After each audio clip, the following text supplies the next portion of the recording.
আমি দূর হতে তোমারে দেখেছি, আর মুগ্ধ হয়ে চোখে চেয়ে থেকেছি। আরে না না, আপনাদের দূর থেকে দেখাবো না, একদম কাছে চলে আসুন। গর্ভগৃহ থেকে আমরা প্রভুর দর্শন করব। আসুন আমার সঙ্গে। এই দেখুন, এটা হচ্ছে নাট মন্দির, আর দুপাশে গৌরনিতাই। এখান থেকে জানেন একদম রাস্তা, সোজা রাস্তাটা থেকে একদম জগন্নাথ দেবকে দেখতে পাওয়া যায়।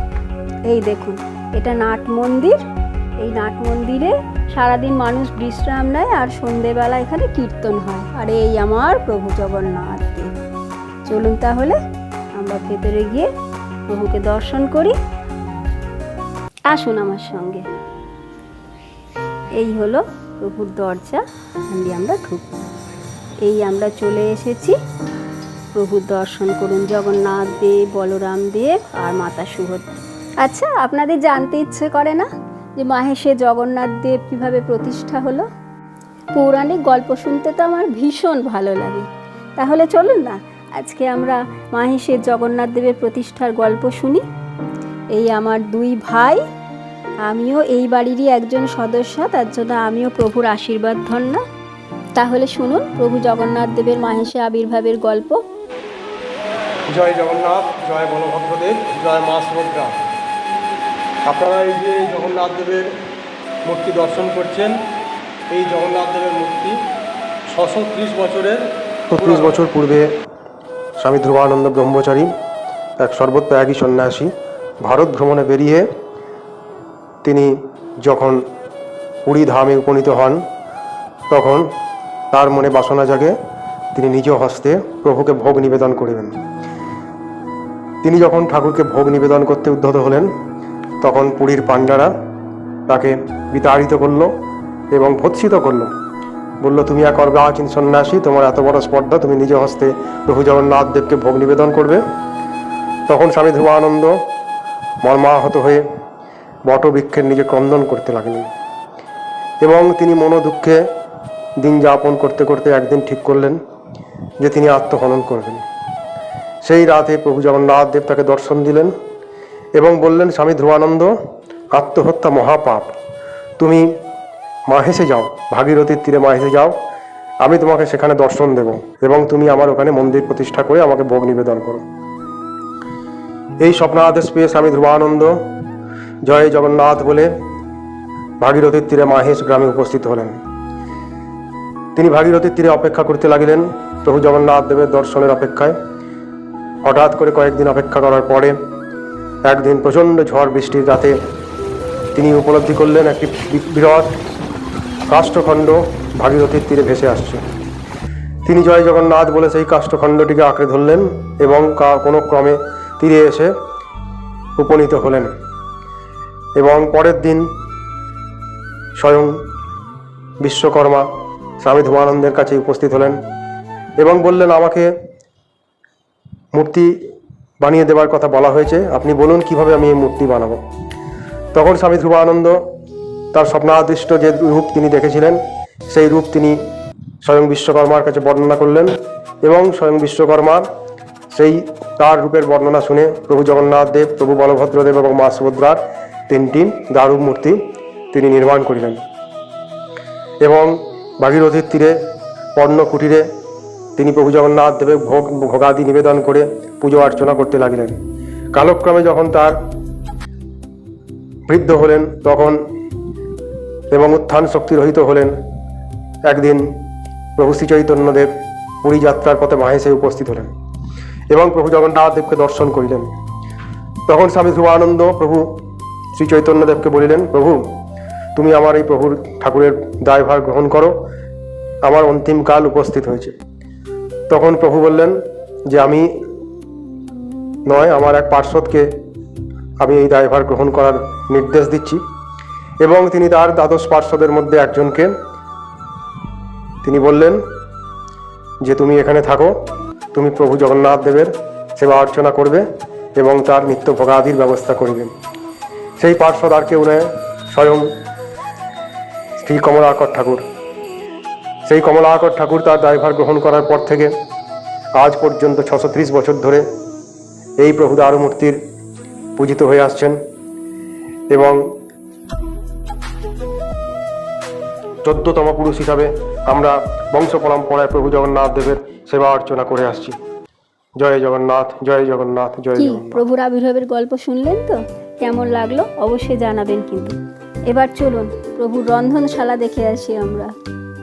সেখানে কিভাবে রান্না হচ্ছে, প্রভুর ভোগ রান্না হচ্ছে। দেখুন, এই দেখুন কাঠের চালে পুরোহিতরা সযত্নে প্রভুর জন্য ভোগ রান্না করছেন। হান্ডায় খিচুড়ি ভোগ রান্না হচ্ছে। আচ্ছা, ততক্ষণ রান্না হোক, আমরা ততক্ষণ চলুন বাইরেটা এবার একটু ঘুরে ঘুরে দেখি। এই দেখুন, যাদের সব গল্প শুনলেন, সমস্ত মূর্তি, তাদের একটা একটা করে আলাদা ঘর, সব এখানটায় আছে। এই দেখুন, এখানে একটা দোকান আছে, জগন্নাথ দেবের মূর্তি, বই, আরও অনেক জিনিস, মানে পাঞ্জাবি টাঞ্জাবি সব কিছুই এখানে পাওয়া যায়। এখান থেকে আপনারা সেগুলো কিনতে পারেন। পাশে এই যে ট্রাস্টি বোর্ডের অফিস, আর এখানে ফোন নাম্বার দেওয়া আছে। ফোন নাম্বার আমি আমার ডেসক্রিপশন বক্সেও দিয়ে দেব। আপনারা যদি কেউ আসতে চান, এখানে কোনো অনুষ্ঠান করতে চান বা ভোগ খেতে চান, আপনারা যোগাযোগ করে নিতে পারবেন। এবার চলুন দেখে আসি। ভোগ রান্না নিশ্চয়ই হয়ে গেছে এতক্ষণে। এই তো সব ঠাকুরের জিনিস রেডি হয়ে গেছে। এবার প্রভুর কাছে নিয়ে যাওয়ার পালা। ভালো করে সুন্দর করে থালায় সাজিয়ে প্রভুর কাছে নিয়ে যাওয়া হবে। প্রভুর কাছে ভোগ নিয়ে আসা হয়েছে। এই দেখুন পুরোহিত আর আমার ভাই দুজনে মিলে এখন মন্দির প্রদক্ষিণ করবে। মানে যার যেদিন পালা থাকে সে ওই পুরোহিতের সাথে সাথে মন্দির প্রদক্ষিণ করে ঠাকুরকে তারপরে এসে ভোগ নিবেদন করে। এই যে দেখুন, এসে গেছি আমরা এখানে। প্রভুর ভোগ নিবেদন হচ্ছে। ভোগ দেখুন, ভোগ দর্শনে দুর্ভোগ কাটে। ভোগ দর্শন এবার ভোগ গ্রহণের পালা। তাহলে চলুন যাওয়া যাক। এই দেখুন সবাই বসে ভোগ খাচ্ছে, আমরাও খাবো একটু পরে। আগে বাইরে সবাই খেয়ে নিক, বাড়ির মানুষদের একটু পরেই খেতে হয়। এই সব ভোগ খাচ্ছে আমার দুই ভাইপো, সব আরও আত্মীয় স্বজন যারা এসেছে তারা ভোগ খাচ্ছেন। এই দিদিরা সব পরিবেশন করেন, খুব যত্ন করে এনারা পরিবেশন করেন। এই দিদিরা খুব হাসি খুশি আর খুব ভালো এরা। এই একটা কাকু আছে, আর এখানে আর একটা দিদি আছে, মালপো সাজাচ্ছে থালায়। এই যে আমরা বসেছি এবার খেতে। খিচুড়ি পড়ে গেছে, শাক, অন্নভোগ, এরপর ডাল, তারপর আছে আলুর দম, তারপর চাটনি, পায়েস, মিষ্টি। যেদিন অনুষ্ঠান থাকে কিছু সেদিন ওই পোলাও হয়, ধোকা, পনির এইসবও হয় আর কি। খাওয়া দাওয়া কমপ্লিট। এবার চলুন আমরা বাইরেটা ঘুরে ঘুরে দেখি। এই যে দেখুন প্রভুর দরজা এখন বন্ধ হয়ে গেছে, মন্দির বন্ধ এখন। প্রভুর এখন বিশ্রাম নেওয়ার সময়। আর ওই পাশটায় দূরে যেটা দেখা যাচ্ছে ওইখানটা একটা বারের ঠাকুরের মন্দির আছে, ওটা না হয় পরে আরেকদিন দেখাবো। আর এই যে সোজা গেটটা দেখতে পাচ্ছেন, এই সোজা গেটটা দিয়ে স্নানযাত্রার সময় আর রথের সময় জগন্নাথ দেবকে নিয়ে যাওয়া হয়। এখানে দেখুন একটা পাথরের আলপনা করা আছে, কি অপূর্ব সুন্দর, এটা আমার ভীষণ ভাল লাগে। দেখুন মন্দিরের চূড়া দর্শন করুন। কথাতেই আছে মন্দিরের চূড়া দর্শন না করলে মন্দির দর্শন সার্থক হয় না। তাই আমি মন্দিরের চূড়াটা ভালোভাবে দেখাচ্ছি, দেখে নিন। একদিন অতি অবশ্যই আসুন, এত সুন্দর পরিবেশ, এত ভালো লাগবে আপনাদের, নিজেরাই এসে খুব অবাক হয়ে যাবেন। এত স্নিগ্ধ, সুন্দর, শান্ত একটা পরিবেশ, আপনাদের খুব ভালো লাগবে। আপনার মনেই হবে না যে এখান ছেড়ে আর কোথাও যাই, খুব ভালো লাগবে। এবার চলুন দেখাই আমার কমলাকর ঠাকুরের ঘর। এটা আমাদের কমলাকর ঠাকুর। এখানে জগন্নাথ দেব রয়েছেন, চৈতন্য দেব রয়েছেন, স্বামী ধ্রুবানন্দ রয়েছেন, আর আমার কমলাকর ঠাকুর মানে আমাদের পূর্বপুরুষ যিনি তিনি রয়েছেন। এই পাশে হচ্ছে স্বামী ধ্রুবানন্দ ব্রহ্মচারীর ঘর। এই হলেন স্বামী ধ্রুবানন্দ ব্রহ্মচারী। এর পাশেই আছেন চৈতন্যদেব, চৈতন্য মহাপ্রভু, আর আছেন নীলমাধব। দেখুন মাথায় যে চন্দনের ফেটি দেওয়া আছে না, এটারও কিন্তু একটা কাহিনী আছে, এটা আপনাদের পরের এপিসোডে বলবো, কেমন? এই দেখুন রামকৃষ্ণ পরমহংসদেব, মা আর বিবেকানন্দের ঘর এটা। আর তার পাশে আছে এই যে আমার শিব ঠাকুরের ঘর। ওম নমঃ শিবায়, ওম নমঃ শিবায়, ওম নমঃ শিবায়।